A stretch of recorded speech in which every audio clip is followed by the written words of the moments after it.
Olá, eu sou o Jordão Augusto e hoje nós vamos falar sobre Kaeshi no Reiho. Kaeshi vem do verbo kairu, voltar, retornar, devolver. E Reiho nós podemos traduzir como método do soldado.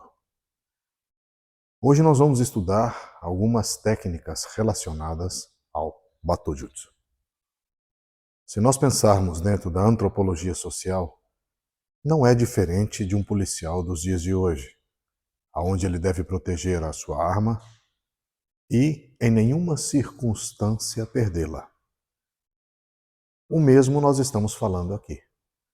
Ou seja, jamais perder a katana. Por isso, muitas técnicas são estudadas dentro de uma reverberação onde o inimigo me ataca e eu tenho que proteger a minha katana a qualquer custo. Uma das partes do Jujutsu surge mediante esse tipo de situação. A pessoa agarrava ou tentava roubar a katana e ele deveria livrar-se da maneira mais rápida possível para sacar e em seguida cortar o adversário.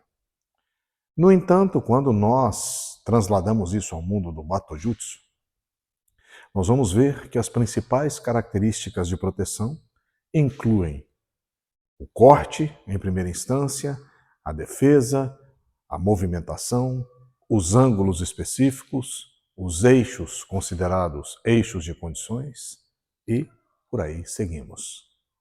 No início dos nossos estudos relacionados a Kaeshi no Reiho, nós podemos encontrar dois sistemas muito interessantes: Shinpo Gaeshi e Tori Gaeshi. Qual a diferença entre esses dois métodos, ou esses dois estudos, ou esses dois sistemas? No primeiro, Shinpo Gaeshi, Shinpo significa progredir. Então, é quando ele já ganhou determinado espaço no que se refere à posição em relação à minha pessoa. E Tori, de Toru, que significa agarrar, segurar, é quando ele já ocupa uma posição aonde está segurando a minha mão, o meu ombro, o meu quadril, o meu pescoço, né? Existem técnicas relacionadas a distintas posições, a depender do que se está estudando. Se nós observarmos dentro da característica do Shinpo Gaeshi, imaginemos que primeiramente ele avança para sacar a espada e cortar-me. Na minha posição, eu tenho duas possibilidades: avançar, alcançar ele antes que ele execute o seu movimento, ou, a partir da minha posição, sacar a minha katana e adiantar o seu movimento. Dentro dessa perspectiva segunda, nós temos duas maneiras importantes do saque da katana. A primeira, Suihei, que significa horizontal, e Suichoku, vertical. Dessas duas maneiras, nós vamos encontrar 4 possibilidades que são treinadas dentro desses mesmos estudos: frente, costas e os dois lados. Dentro desta proporção, nós encontraremos os ataques adiantando, na verdade seria um contra-ataque, adiantando, cortando ao mesmo tempo ou cortando depois que ele me corte. Nós temos então 3 formas de um estudo relacionado à posição do adversário no que se refere ao Shinpo Gaeshi. Quando nós falamos em Tori Gaeshi, já existe uma posição de segurada do adversário. Então, a partir daqui, nós estudamos no Kitodome Kaeshi, nós estudamos a parte de Shinpo Dome, e dentro dessas divisões, as suas respectivas técnicas: fuga de quadril, fuga de ombro, fuga do braço, né, que seria a parte da mão, por exemplo, Tehodoki, e uma série de movimentos que envolvem este método ou este sistema, que nós conhecemos como Torigaeshi, que seria devolver ou retornar a partir de um agarre. Se nós observarmos através do Shinpo-gaeshi e suas subdivisões, nós podemos encontrar Idori, Idori-komi, a parte de Tsukate, por exemplo, quando golpeamos com a Tsuka e em seguida cortamos. Nós podemos utilizar os movimentos relacionados a Saya no Uchi, golpear com a Saya. Porém, quando nós utilizamos as saídas em Suihei horizontal ou Suichoku, nós encontramos uma série de movimentos curiosos que vão ser muito semelhantes ao Torigaeshi. Por isso nós temos algumas pequenas confusões.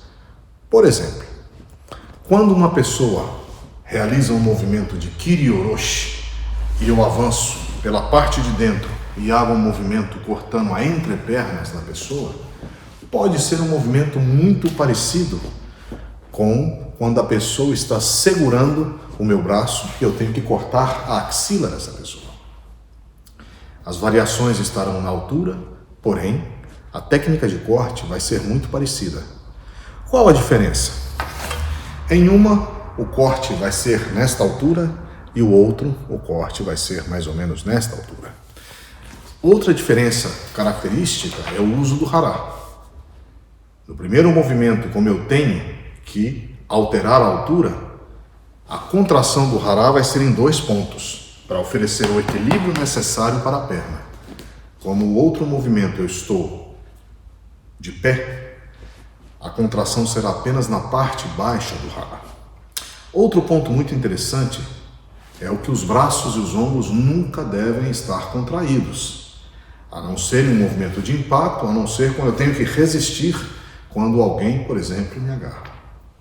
Uma curiosidade interessante, quando nós praticamos sobre as 4 direções, os mesmos cortes, quando vamos realizar a execução desses mesmos cortes com um companheiro, a estrutura muda completamente, principalmente a parte funcional. Imaginemos que alguém me agarre pelo lado direito e eu tenho que me proteger para que ele não complete o agarre, golpear e a partir daqui sacar. Todos esses pequenos detalhes implicam em mudança de respiração, angulação do quadril, posicionamento do encaixe da coluna e, principalmente, o movimento partindo da escápula. O braço em si, ele não tem tanta força.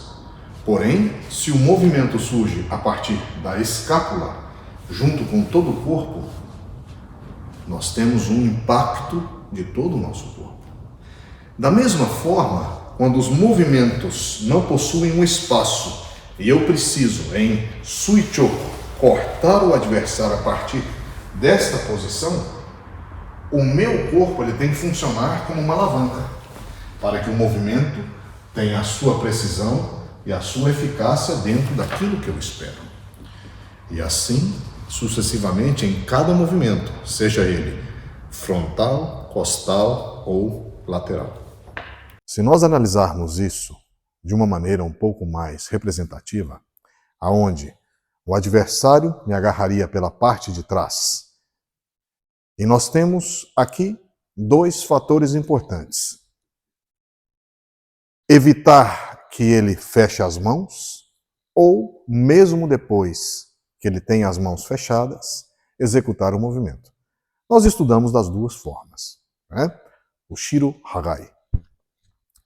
Então, a partir daqui, imaginemos que ele me agarrou, eu tenho que não permitir que ele feche os braços e, ao mesmo tempo, buscar um espaço para golpear com a Saya, para em seguida sacar e cortar ele, não permitindo que se distancie muito. Da mesma forma, quando ele permanece agarrado, eu já não tenho o espaço da Saya para golpear, mas eu tenho a condição de sacar em uma postura de Suichoku. Como seria isso? Imaginemos que eu estou nesta posição, então eu preciso sacar e ao mesmo tempo girar dentro do movimento para cortar. Então, essa estrutura, quando nós temos que realizar em um único movimento, eu preciso distanciar com o quadril a parte central do corpo dele, que é onde está oferecendo o suporte para a força dos braços. Então, do momento que eu saco e giro, posso cortar, seria como se eu estivesse cortando o adversário.